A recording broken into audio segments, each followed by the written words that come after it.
Behind the Shades.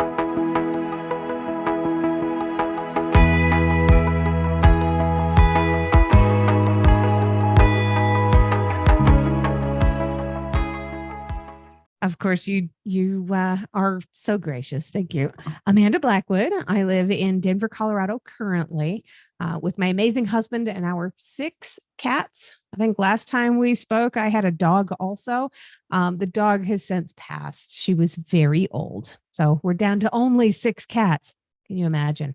I'm a very outspoken survivor of human trafficking and become something known as sport torture. A lot of people don't know what that is. That's basically where you are tortured because somebody else thinks that it's entertaining. Grew up in a very abusive household. So all of this stuff seemed quite normal to me at first. So it's been this long, weird, wild ride.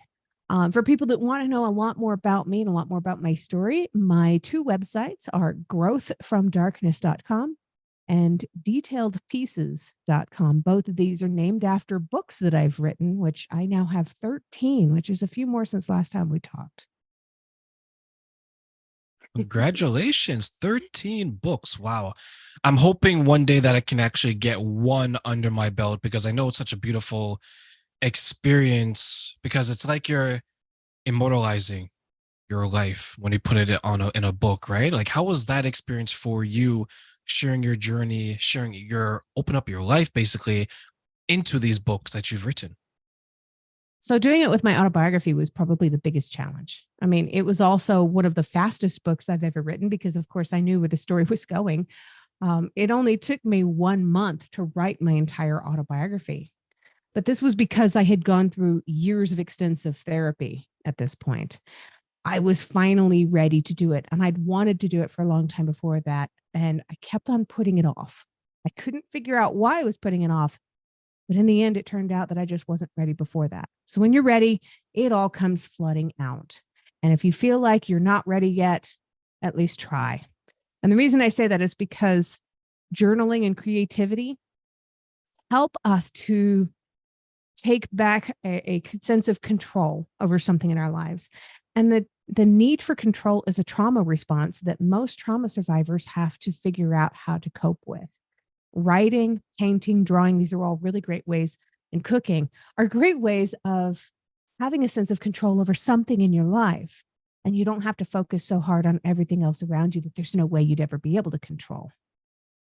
So all of this stuff, it's super helpful. But when you're writing about your trauma, you have to relive it. And it's such a challenge. When I got done with that book, I felt so relieved at that point because I knew that I had taken everything that I had been through and I put it down on something else and I gave it a physical body separate from my own. I could now set it down on the shelf and walk away from it. It no longer controlled my life. It was not there every waking hour. It was just in the other room. If I needed it, it was there. And sometimes it was going to come and smack me upside the head when I least expected it, but it wasn't going to rule my life. Not anymore. When you look back at those books, or maybe if you see them in print, does it stir up any emotions? And if so, what type of emotions? There's a sense of regained dignity and pride that I wasn't expecting.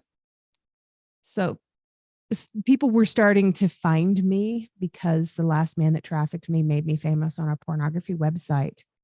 And I knew that if people were going to be finding me anyway, that they needed to understand why. So that's when I started really speaking about it. And I published my autobiography and I started working really hard at trying to prove to the world who I was. But in doing so, I really just proved to myself who I was. I was a lot stronger and a lot more resilient than I realized. Every time I look at my autobiography, it reminds me not only do I have a sense of style because I'm wearing that gorgeous red dress in the background, but I have the ability to survive the unthinkable and then to tell my story.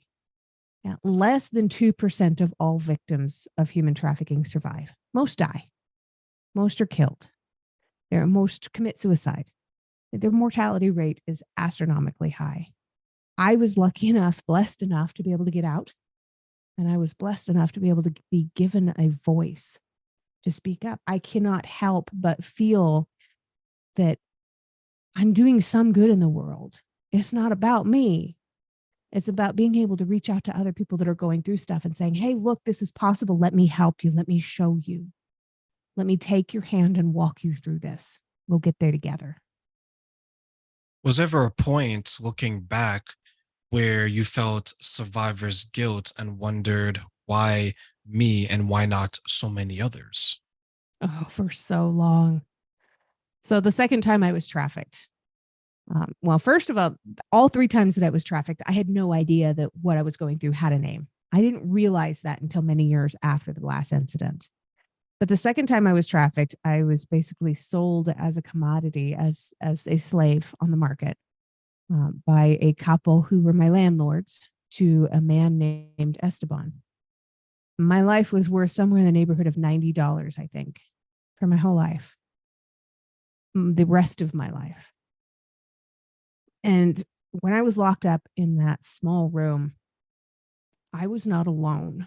I was alone in the room, but I was not alone in the building. I could hear other people. I could hear other voices crying. I could hear the other doors down this hall. All had people behind them. All of them women, as far as I could tell. And when I left there, I didn't check the news. I ran straight to a police officer and tried to tell her, and she didn't believe me. And I refused to check the news. I refused to look it up. I refused to go back. I left and said, I'm never coming back here again. And that happened in Florida in 1999 when I was 19 years old. And I went to California because it was as far as I could get away from Florida without actually having a passport. And I started a new life. And for a while I had forgotten about it, but it was always kind of there in the back of my mind. This is something that I did. I ran away like a coward. And I blamed myself for so long and called myself a coward so much that I wouldn't tell that story for such a long time. When in reality, looking back, if I had been smart enough or dumb enough or brave enough to go back for the others, I probably would not be alive now. He was right there on my heels. I didn't have that choice at that moment. The choice was taken away from me. There's times in our lives where we look back and we always wonder if we could have done more. And we have that guilt built inside saying that only if I did this, maybe I could have helped one more person, or maybe I could have assisted in a different way. But I think sometimes what we forget when we do that is that any changes that we would have made maybe would have resulted in us not escaping. Right. Right. So no one would have been able to be free from that situation. Have you ever had that perspective as well? I call it Schindler's syndrome. If you've ever seen the movie Schindler's List, he pulls the button off his lapel and says, I could have saved one more. And yeah, every now and then I think to myself, I didn't get that speaking job. I wasn't able to reach whoever it was that I was supposed to reach there. I didn't do good enough. I didn't do enough. It's something that I fight a lot. It is my mission to reach out to as many people as possible to try to help them and to help them understand what they're going through is not their fault and that there is life beyond this. But I have known other survivors of trafficking that have gone back into trafficking, have returned to the people that were trafficking them. And I've known others that have ended their own lives because of what they've been through. And that is absolutely my worst Schindler's syndrome moments, is realizing that I could have done maybe just a little bit more for that person. Maybe I could have called them to ask them, are you okay? It's hard.